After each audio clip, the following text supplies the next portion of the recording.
ETF index mutual funds నేర్చుకుని stock మార్కెట్లో రాణించాలనుకుంటున్నారా? వెంటనే ఈ నెంబర్కి కాల్ చేయండి.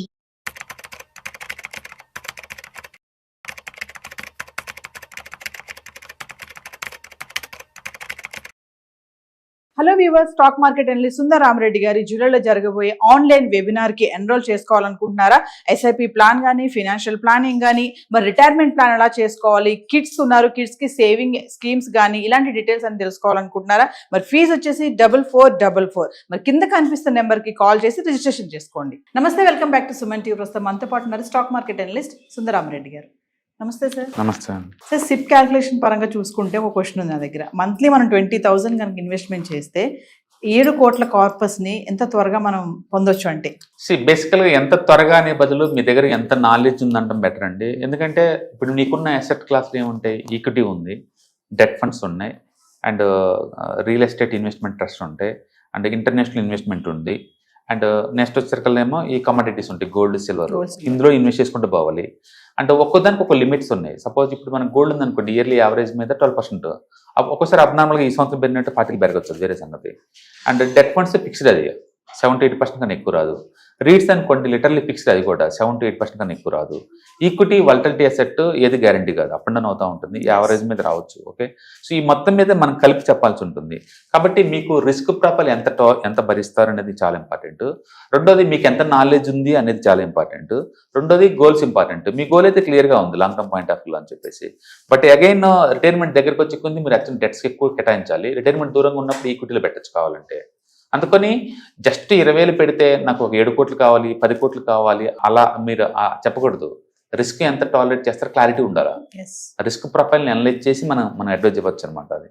ఓకే, రెండోది నాలెడ్జ్ లేకుండా ఈక్విటీలో ఎలా చేయకూడదు.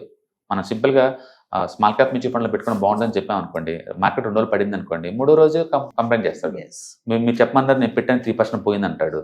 అవతల వాళ్ళకి నేను అనలైజ్ చేయాలి కదా, అవతల పర్సనాలిటీ, రిస్క్ ప్రొఫైల్స్ అంటే ఎంత కావాలి ఇవన్నీ కూడా. అందుకని సింపుల్గా 20,000 పెడితే 7 కోట్లు రావాలి, 20,000 పెడితే ఇంతనే బదులు నేను రిస్క్ తీసుకుంటాను, మ్యాక్సిమం రిస్క్ ఈక్విటీలోనే ఉంటాను. అలా చెప్పారనుకోండి, నాకు నాలెడ్జ్ ఉంది, ఎవ్రీ ఇయర్ 20% మైనస్ అవుతున్నా నాకు ఓకే, +20 వచ్చి నాకు ఓకే, యావరేజ్ ఎక్స్పెక్టేషన్ నాకు 20 అలా అన్నాడు అనుకోండి. అలాంటప్పుడు మనం రికమెండ్ చేయొచ్చు. మేబీ ఒక స్మాల్ క్యాప్, ఒక మిడ్ క్యాప్, ఒక లార్జ్ అండ్ మిడ్ క్యాప్ ఇలాంటి పెట్టుకోండి. మరి వేరే అసెట్ క్లాస్ అవసరం లేదా అంటే నువ్వు కన్జర్వేటివ్ కాదు కదా, నేను రికమెండ్ చేయను. నువ్వు కన్జర్వేటివ్ అయితే రికమెండ్ చేయొచ్చు. అట్లా క్యాండిడేట్ యొక్క రిస్క్ ప్రొఫైల్ బేస్గా తీసుకొని అండ్ రిటర్న్స్ ఎక్స్పెక్టేషన్ పెట్టి మనం చేయొచ్చు అనమాట. మీరు 20,000 కాబట్టి బోల్డ్ ఎంత వెల్త్ క్రియేట్ చేసుకోవచ్చు. మీరు ఏం చేయాలంటే SIPcalculator.in వెబ్సైట్లోకి వెళ్ళండి. అక్కడ మీరు ఎంత అమౌంట్ పెడతారో దాన్ని మెన్షన్ చేయండి. టార్గెట్ ఎన్ని సంవత్సరాలు పెట్టగలుగుతారో మెన్షన్ చేయండి. యావరేజ్ ఎక్స్పెక్టేషన్ ఎంత ఉందో చూడండి. ఎక్స్పెక్టేషన్ మ్యాచ్ అవుతా లేదా అనేది రివ్యూ చేసుకుంటూ ఉంటారు ఎవ్రీ 2 yearsకి ఒకసారి. యావరేజ్ మీద మీకు 18-20 అలా వస్తుంది అనమాట ఈక్విటీ మార్కెట్లో అయితే. బట్ మీరు ఒకేసారి పెట్టం కదా, ఎవ్రీ మంత్ పెడుతున్నారు కాబట్టి మనకు రిస్క్ తక్కువ ఉంటుంది బై డిఫాల్ట్. పెట్టి మనం చూసుకున్నప్పుడు మనకు క్లారిటీ వస్తుంది అనమాట. ఓకే, అంటే మీరు అడిగారు కాబట్టి మీరు చూసుకుంటూ అర్థమైంది. మీకు బేసికల్గా ఏంటంటే 6,000 పర్ మంత్ పెట్టారనుకోండి, 20% ఎక్స్పెక్టేషన్ పెట్టామనుకోండి, అండ్ ₹1,00,000 దాటింది 25 years కల్లా. అట్లా మనం లెక్కేసుకోవచ్చు. మీరు 20 పెడుతున్నారు కాబట్టి అండ్ ఆల్మోస్ట్ 4 కోట్ల దాకా వస్తుంది. మీ టార్గెట్ రీచ్ అవ్వచ్చు. Thank you. Right. Hi, markets చాలా వాలటిలిటీ ఉన్నాయని భయపడుతున్నారా? మార్కెట్ ఆల్ టైమ్ హైలో ఉందని దూరంగా ఉండాలనుకుంటున్నారా? ఏది రైట్ టైం మార్కెట్లో ఎంటర్ అవడానికి, ఏది బెస్ట్ టైం మార్కెట్లోంచి బయటకు పోవడానికి తెలుసుకోవాలనుకుంటున్నారా? మార్కెట్లో mutual funds, ETFs, index funds ద్వారా మనీ మేక్ చేద్దాం అనుకున్నారా?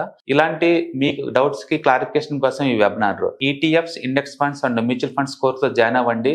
మీ డౌట్స్ క్లారిఫికేషన్ చేసుకోండి. Every month Saturday, Sunday and Monday conduct చేసే ఈ కోర్సులో మీకు ETFs అంటే ఏంటి, ఇండెక్స్ ఫండ్స్ అంటే ఏంటి, మ్యూచువల్ ఫండ్స్ అంటే ఏంటి, different type of ETFs, index funds, mutual funds అంటే ఏంటి, ఇందులో ఇన్వెస్ట్ చేయడం ద్వారా లాంగ్ టర్మ్ లో వెల్త్ ఎలా క్రియేట్ చేసుకోవాలా, షార్ట్ టర్మ్ లో ఎలా వెల్త్ క్రియేట్ చేసుకోవాలా, ఎనీబడి కెన్ ట్రేడ్ ప్రోగ్రామ్ ఎలా పార్టిసిపేట్ చేయాలా, ఇలాంటి అన్నిటికీ మీకు ఆన్సర్ దొరుకుతుంది. కాబట్టి మీకు ఎవరికన్నా ఇలాంటి వాటిలో వెల్త్ క్రియేట్ చేయాలని కనుక ఇంట్రెస్ట్ కనుకుంటే కింద స్క్రోల్ అవుతున్న నెంబర్కి కాల్ చేయడం ద్వారా మీ సీట్ని బుక్ చేసుకోండి. Thank you.